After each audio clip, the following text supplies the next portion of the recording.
동일하게 역사하시는 기대를 품고 예배하는 우리 모든 성도님들이 다 되시길 주님의 이름으로 축원합니다.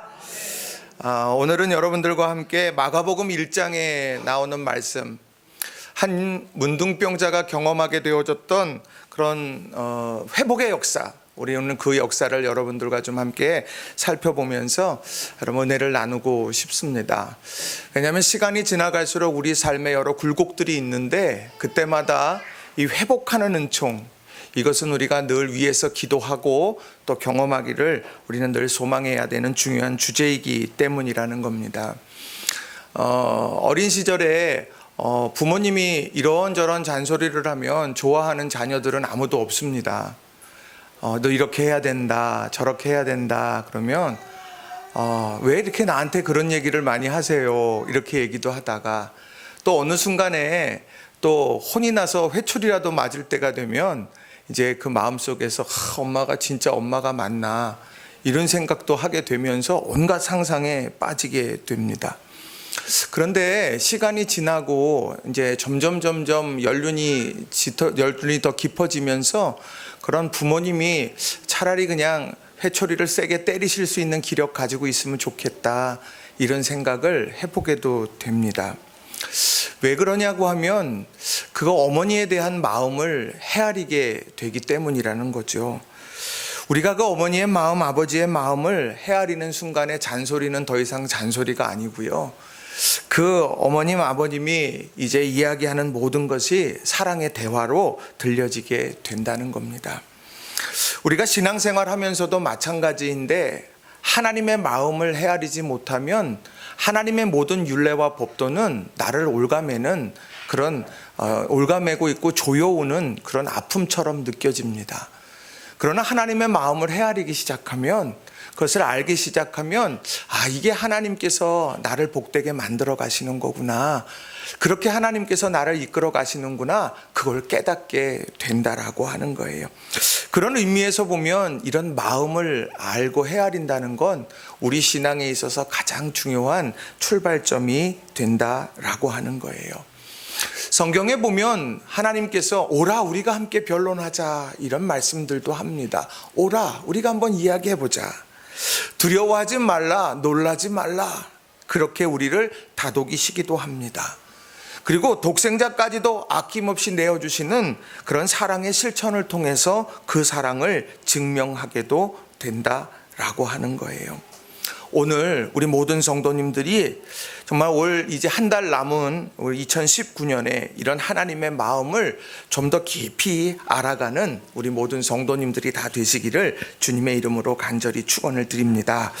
오늘 본문에 보면 예수님의 마음을 확인하고 팠던 그런 한 문둥병자, 나병 환자가 나오고 있는 것을 보게 됩니다. 그가 오늘 40절에 나오는 말씀을 보면 예수님께 하시는 말씀이 원하시면 저를 깨끗하게 하실 수 있습니다. 원하시면. 예수님의 마음이 과연 어떠합니까? 그렇게 물었고, 또 예수님께서는 41절에 내가 원하노니 라는 말로 그 마음을 보여주셨다는 거예요. 이 나병 환자에게 있어서 육신의 질병이 치유되어지는 첫 번째 단추, 내가 예수님이 그것을 원하시는지 묻고 구하였고, 또 그것을 원하시는 예수님께서 그의 삶에 새로운 회복을 주셨다는 거예요.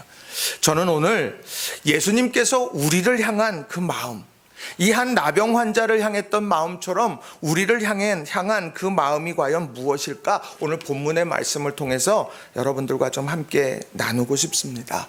첫째로는요, 예수님께서는 회복에 대한 희망을 품기 원하신다는 겁니다. 한번 따라해 볼까요? 예수님께서는 회복에 대한 희망을 품기 원하십니다.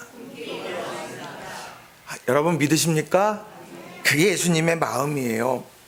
오늘 본문에 나오는 나병 환자는 한 나병 환자 이렇게 표현하고 있지만 나병이라고 하는 한마디에 그의 삶의 곤고함과 어려움을 고스란히 우리가 느낄 수 있습니다. 감기 환자는요, 그저 감기 약 먹고 한 며칠 쉬면 낫는다, 우린 자연히 그런 생각해요. 그래서 감기 그러면 아유 금방 털고 일어나, 우린 그렇게 이야기들을 많이 합니다. 근데 이 나병은요, 상황이 좀 달랐습니다. 유대인들에게 있어서 이 나병이라는 것은요, 죄의 결과에 대한 그런 증거가 됩니다.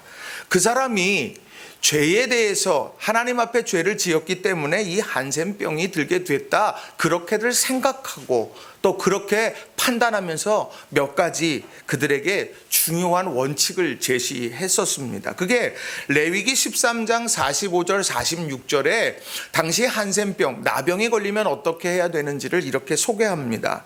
새번역 성경으로 제가 좀 읽어드릴 텐데요. 악성 피부병에 걸린 사람은 입은 옷을 찢고 머리를 풀어야 했다. 또한 그는 자기 코 및 수염을 가리고 부정하다 부정하다 하고 외쳐야 한다.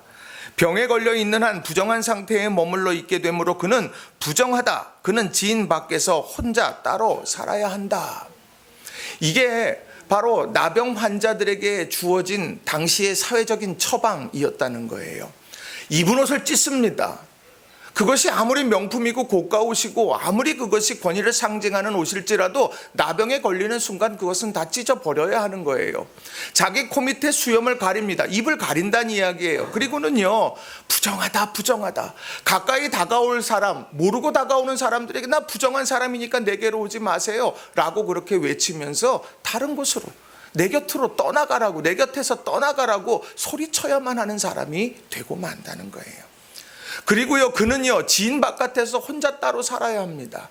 나병이 발병하기 전까지 그는 그의 삶은요, 사랑하는 남편, 사랑하는 아내, 사랑하는 자녀들, 사랑하는 부모님과 함께 그렇게 행복하게 살아갈 수 있었습니다. 삶이 곤고할지라도 집에 가면 그 가족의 따뜻한 정 아래에서 회복을 누리고 쉴 수 있었던 그들의 삶이었다는 거예요. 그런데 자기는 하나도 원하지 않았어요. 나는 나병에 대해서 생각지도 않았습니다. 그런데 어느 순간 내가 그 나병에 걸리게 되어졌을 때 그는 이제는 사랑하는 가족들과 함께 있을 수도 없었고, 나를 향해서 다가오는 새로운 관계를 맺는 많은 사람들 앞에 나는 부정하다 부정하다, 내 곁에서 떠나가라고, 혹시나 내가 그들과 가까이 접촉하기라도 하면 돌을 들어서 나를 쳐서 죽여도 그 누구도 나를 변호해 줄 사람이 없는 그런 철저한 외톨이의 삶으로 변하게 됐다는 거지요. 사랑하는 가족의 품을 떠나서 지인 밖에서 혼자 살아야만 했던 사람, 그 사람이 바로 이 나병 환자였다는 거예요. 오늘 본문에 나오는 한 나병 환자 역시 동일한 삶이었습니다. 그는 얼마나 당황했을까요? 그는 얼마나 황당했을까요?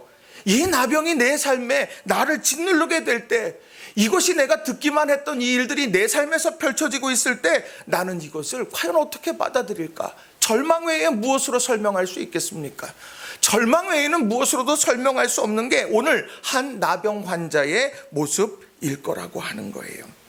그러나 그 많은 나병 환자 중에서 오늘 이 한 나병 환자의 다른 점은 무엇일까? 저는 그것은 바로 회복에 대한 희망을 포기하지 않았다는 겁니다. 회복에 대한 희망. 모든 사람들이 율법으로 진단받았고 제사장이 그것을 보면서 당신은 나병 환자입니다 선언하는 순간에 가족의 품도 떠나야 되고 사람들과 관계도 다 떨어져 버리는 그런 절망적인 상황 속에서도 그는 그걸 포기하지 않는 믿음의 사람이었다라고 하는 거예요. 그가 41절에 보면 예수님께 나와서 이렇게 말합니다. 41절, 예수께 와서 꿇어 엎드려 간구하여 이르되 원하시면 저를 깨끗하게 하실 수 있나이다. 정말 지금 그 사람이 하는 이야기가 뭡니까? 원하시면, 예수님 당신의 마음을 들려주세요. 원하시면 저를 깨끗하게 하실 수 있습니다. 그는 그걸 알고 싶었어요. 그래서 그는 주님 앞에 와서 꿇어 엎드려 간구하면서 주님의 마음을 제게 알려주세요 라고 그렇게 이야기합니다. 이 나병 환자의 마음에 어떤 생각이 들었을까요? 예수님도 다른 여느 사람들처럼 부정하다 이야기하고 있는, 소리치는 나를 떠나버리시지는 않을까? 그 예수님께서 나는 원하지 않아, 넌 너의 죄의 결과야, 그렇게 이야기하면서 정죄하시지는 않을까? 오늘 여러 가지 생각들이 들었을 거예요. 또 한편으로는 정말 예수님께서 원하셔서 나를 품에 안아주시고 나에게 자비를 베풀어 주시지는 않을까? 이 양갈래길에서, 이 갈림길에서 그는 여러 가지 고민을 할 수밖에 없었을 거라는 거예요. 그럼에도 불구하고 그 하나의 갈림길 속에서 나에게 베풀어질 자비와 은총의 길, 그 길을 바라보면서 주님 앞으로 달려나왔고 주님 앞에 무릎 꿇고 묻는 거예요. 원하시면, 주님 원하시면. 그럴 때 예수님께서 뭐라고 말씀하십니까? 내가 원하노니 깨끗함을 받으라.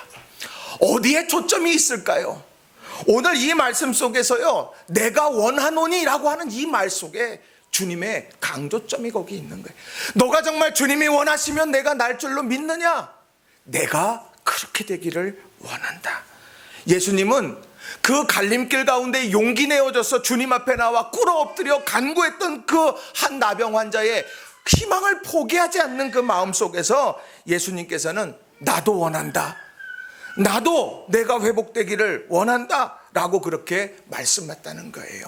사회적 통념이 어떠하든, 사회적으로 그 한 사람은 가까이 할 수 없는 부정한 사람일지 몰라요. 그는 사회적 통념의 지인 밖에서 살아갈 수밖에 없는 그런 운명을 짊어지고 난 사람일지 모릅니다. 그러나 그가 주님을 향해서 주님, 당신의 마음을 내게 들려주세요.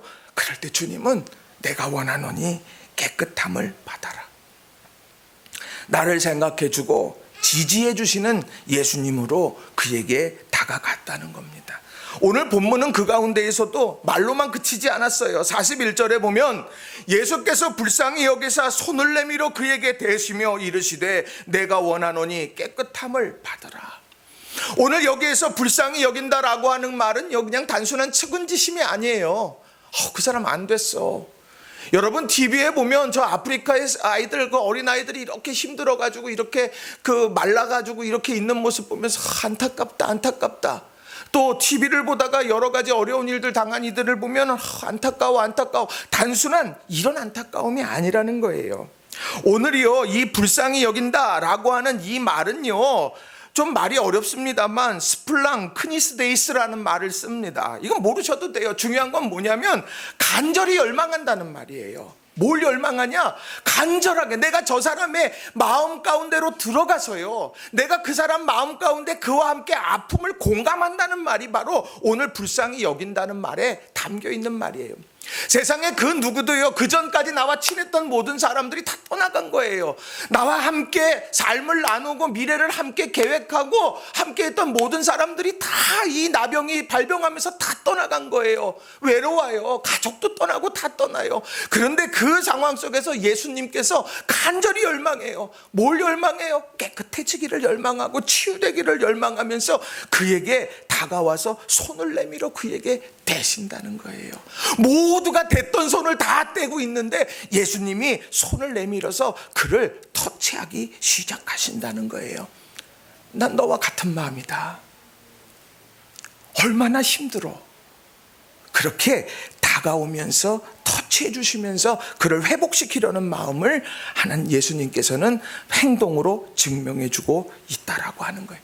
저는 여기에 하나님이 우리에게 주시는 말씀이 있습니다. 우리의 삶을 살아가면서 나 힘든 적 한 번도 없어 말하는 사람 여직전 한 번도 못 봤죠. 못 봤어요. 또 요즘 어떠세요? 힘들어요. 언제든 우리가 힘들어요. 다 저마다 경중의 차이가 있지만 또 경험과 능력의 차이가 있기 때문에 우리는 어린아이나 모든 장년들이나 한 사람 한 사람 정말 힘들어요. 근데 그 힘든 가운데에서 우리가 소망해야 되는 예수님의 마음이 뭘까? 우리가 확인하고 붙잡아야 될 예수님의 마음이 뭘까? 예수님은 오늘 한 나병 환자가 포기하지 않고 예수님께 나와 꿇어 엎드려 간구하면서 주님 원하시면 나를 깨끗하게 하실 줄 믿습니다. 그럼 주님께서 내가 원하노니, 그 내가 원하는 주님의 마음, 불쌍히 여기셔서 나와 함께 공감하시고 손을 내밀어 모든 손들이 떠나간 그 자리에 다시 주님의 손을 대주시면서 내가 너를 사랑한다 라고 그렇게 그 사랑을 증명해 주시는 주님, 그 주님을 기억하며 살아가야 된다는 거예요.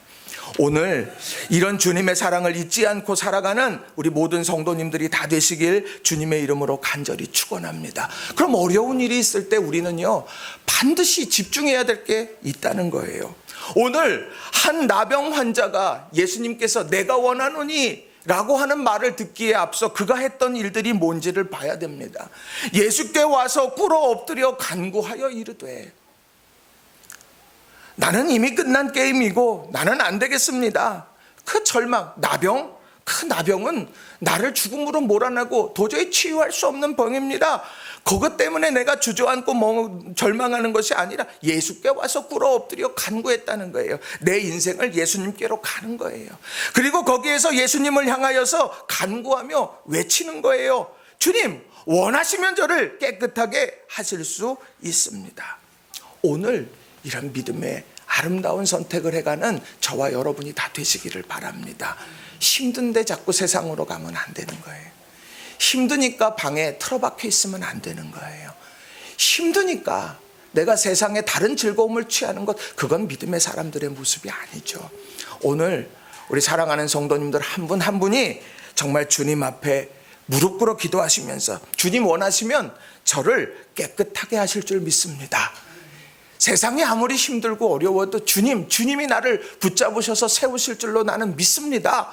이 믿음을 가지고 우리가 서는 저와 여러분이 다 되시기를 주님의 이름으로 간절히 축원합니다.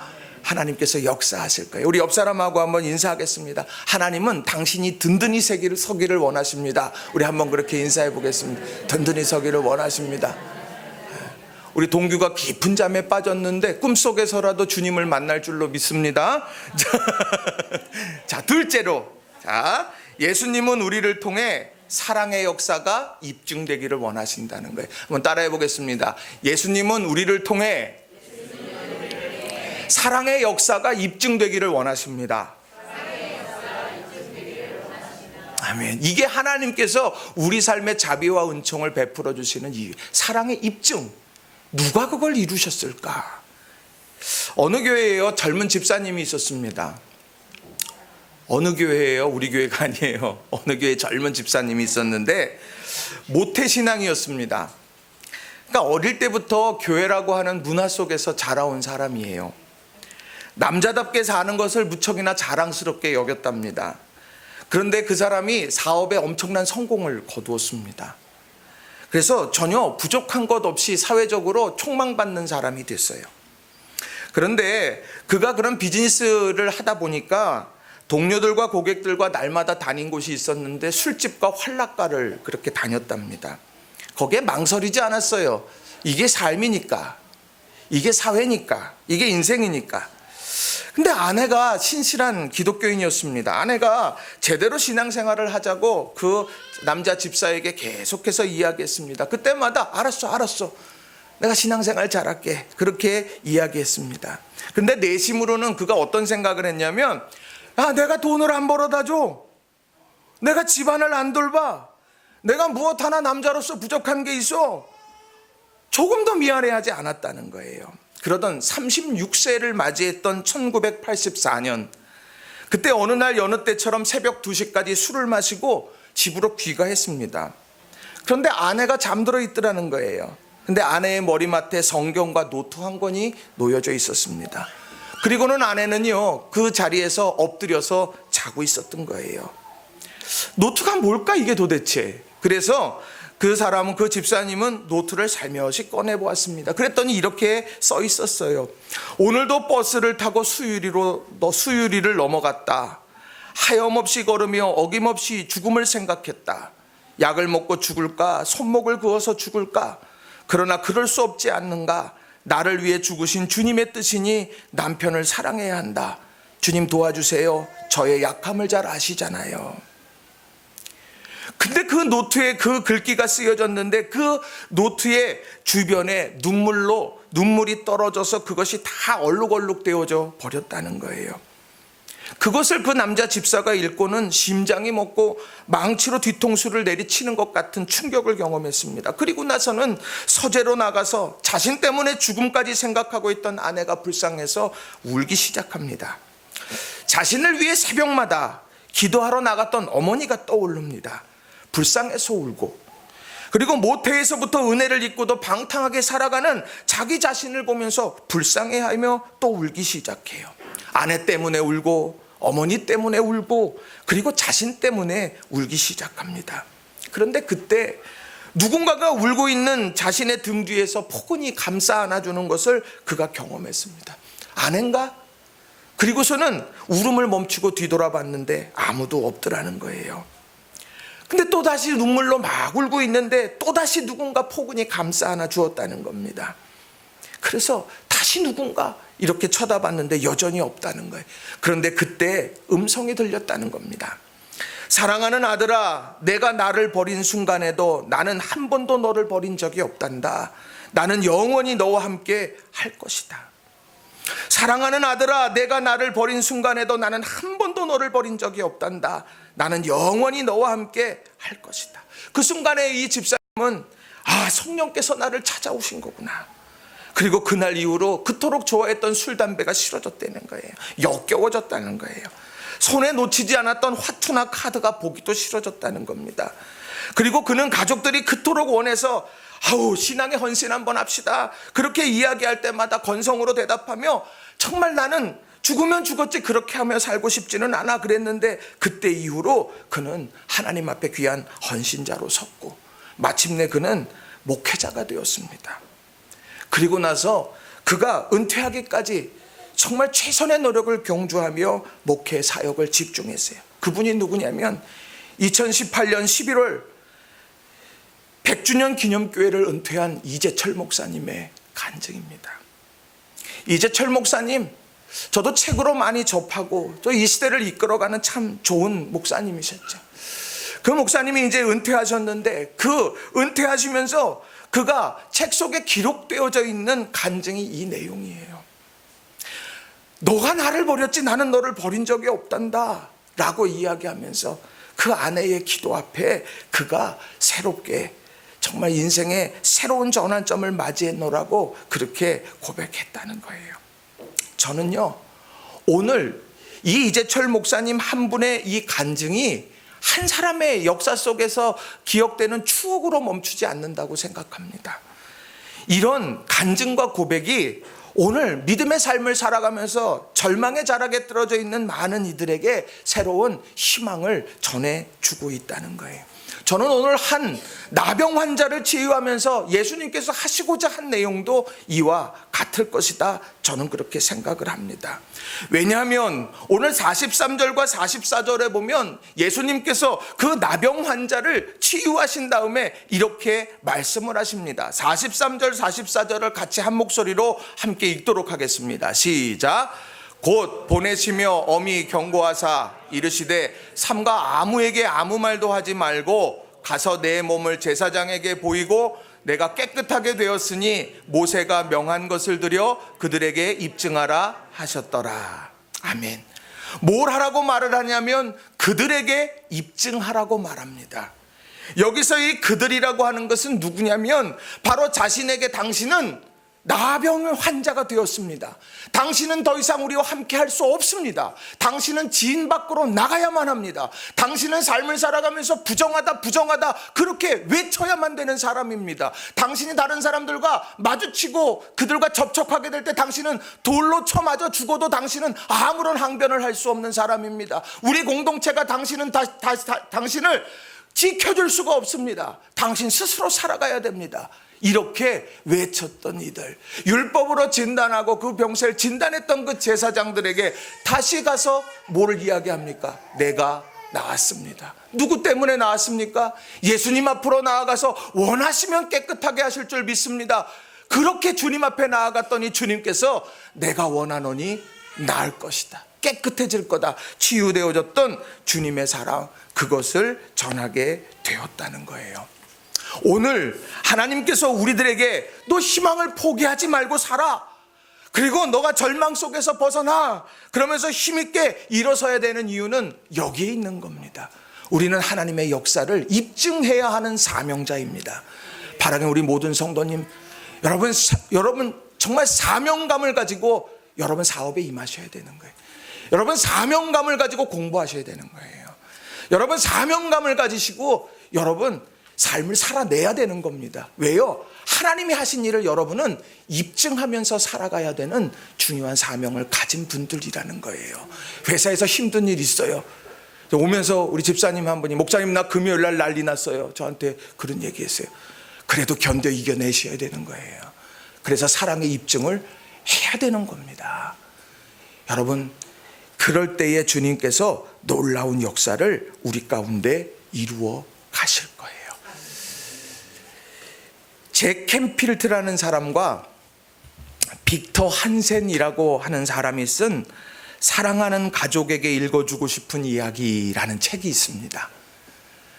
사랑하는 가족에게 읽어주고 싶은 이야기. 공포물은 아니겠죠?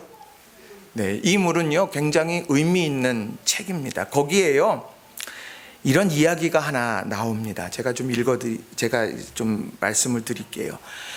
쉐릴 스튜어트라고 하는 사람이 있는데 이 사람의 외할아버지가 1930년대 대공황 시절에 시카고에서 살던 목수였답니다. 그 책의 내용이 그래요.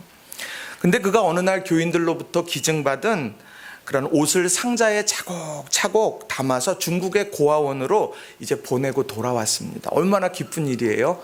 그 중국에 보내서 거기 있는 사람들이 그걸 입고 추위도 이기고 또 그렇게 살아가는 거니까.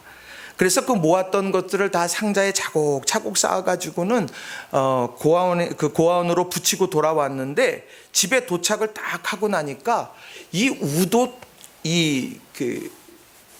여기 이렇게 우도 주머니에 있던 안경이 없어진 거예요. 그러니까 이 안경을 가지고 이렇게 주소도 쓰고 막 쓰고서 그랬을 거잖아요. 근데 이게 없는 거예요. 그래서 어디 있을까? 그래서 며칠 동안요 집도 찾아보고 교회도 찾아보고 샅샅이 뒤졌는데 나중에 보니까 내가 그 옷을 붙이다가 잊어버렸구나 하는 생각이 든 거예요. 그래서 이렇게 붙이다 보니까 여기다가 놓았던 웃주머니에다 놓았던 안경이 뚝 그 소포 속으로 들어가 버린 거죠. 그게 생각이 갑자기 나는 거예요. 그러면서 갑자기 마음속에 속상함이 밀려오는 겁니다. 대공황기, 자녀가 6명이었다 그래요. 그 키워야 되는 그가 20불이나 되어지는 이 안경, 이거는 너무도 큰 거금이었다는 거예요. 또다시 내가 20불을 들여서 안경을 해야 되니 얼마나 속상하겠습니까? 그래서 마음속에 하나님에 대해서 원망하기 시작했다는 거예요. 하나님, 도대체 이게 뭐예요? 하나님 일을 하는데 도리어 귀한 안경을 잃어버리다니요. 이거 너무 하신 거 아니에요? 안경이 없어도 좀 안경이 생기면은 모를까? 내가 하나님 일을 하는데 이 안경을 잃어버리게 되다니요. 이거 너무한 거 아닙니까? 그렇게 하면서 하나님 앞에 투정 아닌 투정을 했다는 거예요. 그런데요, 그 투정이 잊혀져 갈 쯤 됐는데 몇 달 후에 그 옷을 보냈던 중국의 고아원을 운영하는 선교사님이 시카고를 방문해서 그 교회에서 설교를 하게 됐다는 거예요. 그럼 선교사님이 무슨 얘기했겠어요? 여러분이 모아준 이런 옷이 너무도 귀하게 쓰였습니다. 그렇게 하면서 사람들에게 이제 그 보고를 한 거예요. 이걸 입고 추위도 이겼습니다. 이것 입고서 아이들이 행복하게 지금 지내고 있습니다. 막 이런 얘기들을 다 했다는 거예요. 그런데 그 마지막에 이 선교사님이 그런데요, 여러분이 보내주신 것 중에 가장 저를 감동시킨 게 있습니다. 그러고서 이 선교사가 그때 감동을 떠올리면서 말을 멈추더라는 거예요. 한참을 멈추다가 여러분이 제게 준 가장 큰 감동의 선물은 안경이었습니다. 이렇게 이야기를 하더라는 거예요. 공산당이 휩쓸고 지나가는 바람에 제 안경도 밟혀서 다 부러져 버렸고 나는 안경 없이는 살 수 없는 사람인데 앞을 볼 수 없고 안경 쓰는 분들은 다 알 거예요. 안경 없이 살면 두통이 밀려옵니다. 두통 엄청 힘들어요. 근데 그 두통 때문에 내가 너무너무 힘들어하고 있었어요. 중국에서 어찌할 바를 모르고 있으니까 그때부터 동역자들과 함께 기도했어요. 주님, 눈이 보이지 않습니다. 안경이 있어야 되겠습니다. 그렇게 안경을 쭉 이렇게 놓고 기도했는데 어느 날 시카고에서 소포가 하나 따고 왔는데 그 옷상자를 탁 열었더니 안경이 맨 위에 있더라는 거예요. 옷자락에 있다가 떨어뜨렸으니 맨 위에 있지요. 그런데 그걸 놓고 딱 썼더니 도수가 딱 맞더라는 거예요. 그래서 하나님은 이렇게 역사하시는 분입니까? 하고서 같이 그 소포를 뜯어보던 동역자들이 함께 하나님 앞에 감사했다는 거예요. 교인들은 그 이야기를 들으면서 무슨 얘기를 했냐면 소포 보내다가 안경 잘못 보냈구나. 그런 실수를 했네. 그랬는데 하나님의 일을 하는데 내 안경까지 가져가십니까? 너무하십니다. 그렇게 원망하고 불평했던 그분 쉐릴 스튜어트의 외할아버지는 그 사실 앞에서 하나님 실수가 아니셨네요. 하나님 실수가 아니셨어요. 라고 이야기하면서 뜨거운 눈물을 흘렸다는 거예요. 그런데 그 책에 그 에피소드의 이름을 뭐라고 말하느냐? 완벽한 실수, 이렇게 이야기를 합니다. 우리 눈에 볼 땐 실수였는데 하나님 보실 때 하나님께서 그렇게 만들어 가시더라는 거예요. 이런 실수, 하나님은 아름답고 선하게 늘 만들어 가시는 분입니다. 우리는 그 하나님을 바라보면서 믿음의 길을 걸어가야 되는 사람이라는 거예요.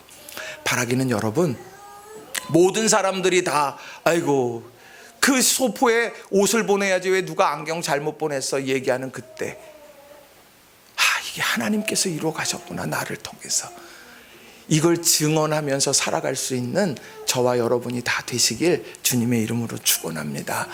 우리 어르신들도 여기 있어요. 우리 황 권사님, 또 우리 김재열 권사님, 송덕래 집사님 다 있어요. 우리 한 분 한 분이요 정말 사랑의 그런 역사를 증언하는, 입증하는 복된 삶을 살아가시길 주님의 이름으로 축원합니다. 우리 여기 어린 아이들 쭉 있습니다. 청소년 아이들 있고 장년의 아이들 있고 거친 세상 뚫어내고 헤쳐가려고 애쓰시는 우리 성도님들 한 분 한 분이 있어요. 그런데 하나님께서 나를 통해 입증하고자 하는 사랑의 역사, 회복의 역사, 치유의 역사가 반드시 있다. 하나님께서 우리를 향하여서 말씀하시는 계획하심이 있다. 이것을 기억하면서 하나님의 완벽한 이끄심, 이것을 기대하면서 살아가는 우리 모든 성도님들이 다 되시기를 주님의 이름으로 축원합니다. 말씀을 정리합니다. 오늘 예수님의 마음 내가 원하노니, 예수님께서 원하시는 건 뭐냐? 한 나병 환자에게 기대하고 원하시는 건 포기하지 말아라. 절망의 자리에서 포기하지 말아라. 그것은 한 나병 환자를 향한 주님의 뜻입니다. 또 그 나병 환자가 다 치유됐어요. 개인의 치유의 감격에 복받쳐서 그것에 만족하는 삶이 아니라 하나님께서 하셨습니다. 그 사랑을 입증하는 사명자로 서기를 주님은 원하셨다는 거예요. 오늘 이것을 다시 한번 우리가 기억하면서 언제나 어디서나 주님을 꿈꾸며 믿음의 길을 걸어가는 우리 모든 성도님들이 다 되시길 주님의 이름으로 축원합니다. 나의 약함까지도 하나님께서는 들어 쓰실 겁니다. 이걸 기억하면서 믿음의 길 걷는 우리 성도님들 되시기 바랍니다. 이 시간 우리 같이 말씀 의지해서 같이 기도했으면 좋겠습니다. 하나님, 내가 포기하지 않는 삶이 되게 하기를 하여 주옵소서. 하나님, 그리고 내가 하나님의 사랑을 입증하는 사명자가 되게 하옵소서. 이 시간 우리 간절하게 말씀 붙들고 기도합니다. 기도하십시다.